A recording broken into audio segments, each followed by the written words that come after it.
Great Tengri split the eternal blue sky to birth a king from Starlight. Two worlds would tremble before the shadow of a single mortal man. Empires tried to bury his name, but the steppe never forgets its sons. Long before the Silk Road felt the tread of merchants, the Eurasian steppe, beneath the infinite gaze of the Sky Father, a hero emerged to transform 1,000 fractured tribes into a single, unstoppable storm.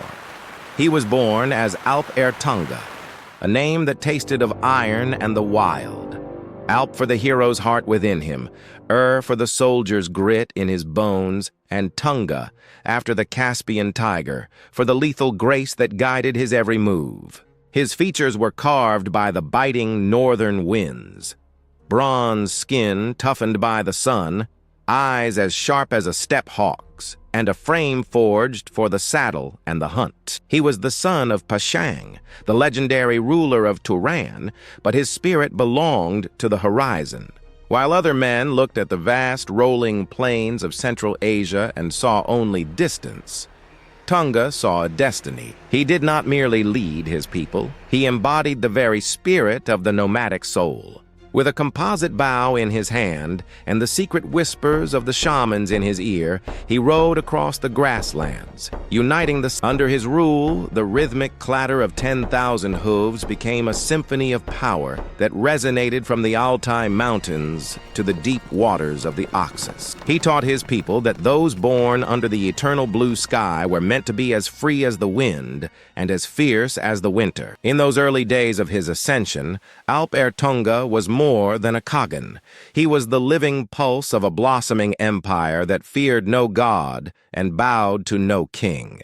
The peace of the high grass could not last, for the shadow of the Siberian tiger began to stretch far beyond the horizon of the northern steppes. Alp Er Tunga, now the undisputed Khagan of the Saka, looked toward the south, where the Oxus River, the ancient Amu Darya, snaked through the dust like a silver serpent. This was the boundary between two worlds, the free, windswept plains of Turan and the golden walled cities of the Persian Empire. For centuries, the sedentary kings of the south had looked upon the nomadic tribes with a mixture of fear and disdain, seeing them as children of the wilderness.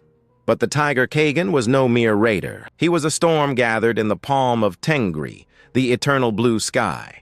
A ruler who understood that for his people to thrive, the iron of the north must test the gold of the south. When he gave the signal to march, a sea of 100,000 horsemen moved as one, their composite bows unstrung and ready, their pointed felt caps cutting through the wind. They did not just bring war.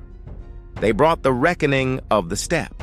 The first great clash shook the very foundations of the earth beneath the feet of King Nozar of Iran. Imagine the sight, my friends. The horizon turning black with the dust of the Saka vanguard, the rhythmic drumming of hooves sounding like the heartbeat of a vengeful god.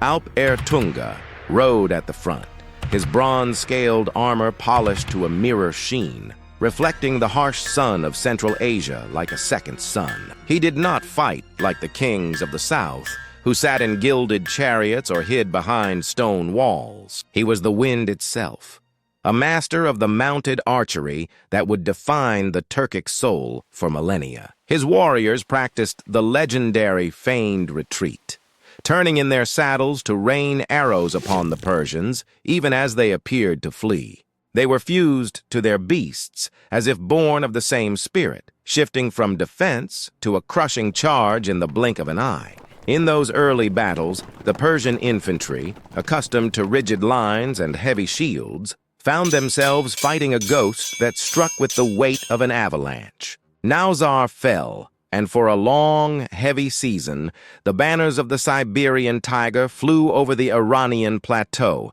marking the first time the nomads had humbled the center of the world.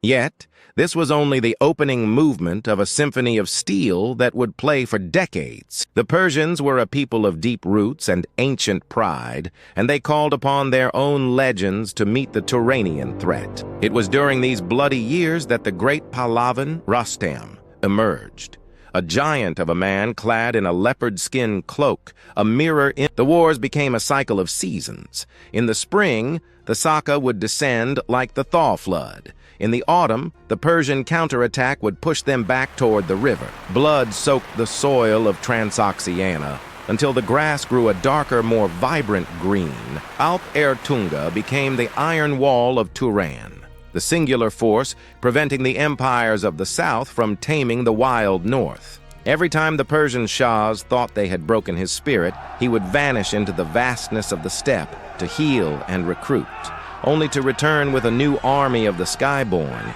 his eyes burning with the cold fire of the high mountains. This was not merely a conquest of land, but a struggle for the very right to remain wild and free under the gaze of Tengri. For 40 years, the tiger and the lion locked jaws, and in that struggle, the map of the ancient world was. History is a tapestry woven with two different threads, and depending on which side of the river you stand, the pattern of the great Khagan changes its color entirely. To the people of the wind, the nomads who looked up to the eternal blue sky of Tengri, Alp Er Tunga was the Tunga, the Siberian tiger of the steppes. He was not merely a ruler.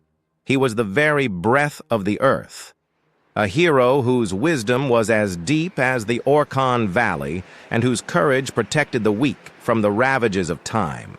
In the Turkic tents, around the glowing embers of the hearth, the shamans spoke his name with a reverence reserved for the divine ancestors. They saw a man who united the fractured Saka tribes, a sovereign who brought justice to the high plateaus and ensured that the horse lords would never bow their heads to a foreign yoke.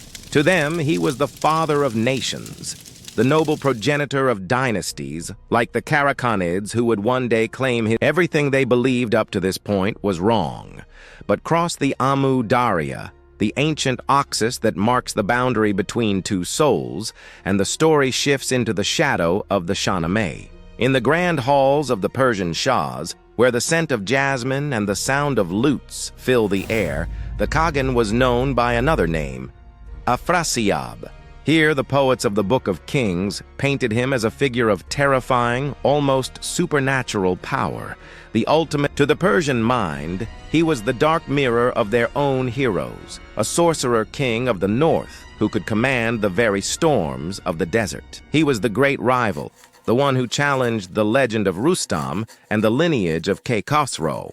They feared him, yes, but even in their enmity, there was a hidden grain of respect. For a hero is only as great as the shadow cast by his enemy, and in the Persian epic, no shadow loomed larger than that of Afrasiab. The paradox of this double identity is what makes the legend of Alp Er Tunga so hauntingly human. How can one man be both the Messiah? The 11th century sage Yusuf has-Hajib would later write in his Kutadgu Bilig that the world is a place of shifting masks, confirming that the wise Afrasiab of the Persians was indeed the very same Alp Er Tunga celebrated in the Turkic Sagu. This collision of legends reveals a profound truth about the ancient world. Our greatest enemies are often just heroes whose songs are sung in a language we have chosen not to understand. While the Persians wrote of his supposed cruelty and his thirst for the throne, the Turkic scholars like Mahmud al-Kashgari were frantic to preserve the memory of his kindness and his role as the shepherd of the nomadic soul. He stood at the crossroads of civilization, a bridge between the shifting sands of the north and the stone citadels of the south. He was a man caught between the ink of the poets and the blood of the battlefield. A king whose true face was lost. In the end, he became more than a man. He became a symbol of the eternal struggle between the tent and the city, between the spirit of the wild tiger and the order of the walled garden. The wheels of fate, known to the nomadic tribes as Udlek, are as indifferent as the mountain wind, turning regardless of the blood spill. For Alp Er Tunga, the Khagan whose name once made the earth of two continents tremble, the final turn of that wheel began in a silence. After decades of glorious bloody struggle, the tide of the Amu Darya River had finally turned against him. The iron walls of Turan had cracked under the weight of Persian steel and internal strife, and the great Tunga, the Siberian tiger of the steppe, found himself no longer the hunter, but the hunted. He did not flee in fear, but in search of a sanctuary where he could speak with the eternal blue sky of Tengri one last time. He retreated into the shadows of the mountains, seeking the cave of Hang, a jagged weeping wound in the ancient rock where the air smelled of. In that dark sanctuary, the man who had once commanded hundreds of thousands. There were no golden banners here, no thundering hooves of the Saka cavalry, only the rhythmic drip of water and the flickering ghostly shadows of a single dying fire. But his rival, the Persian Shah Khosrow, was a man fueled by the vengeful ghosts of his ancestors, and he would not allow the tiger, led by the whispers of a mountain hermit, or perhaps the inescapable pulling of destiny's own thread. The Persian forces surround. There was no grand final stand on a sun-drenched plain, no epic clash of 1,000 blades for the court poets to witness. Instead, there was only the heavy metallic clink of iron chains echoing against the damp rock walls. The Khagan, his body scarred by 100 battles and his spirit heavy with the weight of a dissolving empire, was finally cornered. Even stripped of his armor and his silver-hilted sword, his eyes held the predatory golden fire of the steppe leopard. "You have tracked the tiger to his den," Alp Er Tunga rasped, his voice a low, guttural growl that seemed to vibrate the very foundations of the cave. "But you cannot cage the wind that carries my name across the tall grass of the world." The tragedy of his capture and subsequent execution by Khosrow was intended by the Persians to be the final erasure of the sovereign who dared to challenge the sedentary empires of the south. Yet, as the blade fell and the tiger's lifeblood stained the cold stone of the earth did not merely swallow his blood, it memorized. As the news of his death rippled across the vast Eurasian steppes, from the Altai mountains to the shores of the Caspian, a sound. It was a collective rhythmic wail from the parched throats of his people, a sound that became the Alp Er Tunga Sagu, the oldest recorded lament in Turkic history. Men who had never flinched in the heat of battle let their tears fall freely into the dust of the trail. They sang of the cruelty of time, asking, "Alp Er Tunga öldü mü? Issız ajun kaldı mı? Ödle köçün aldı mı? Emdi yürek yırtılır." Is Alp Er Tunga dead? Is the cruel world now? Has time finally taken its revenge on the brave?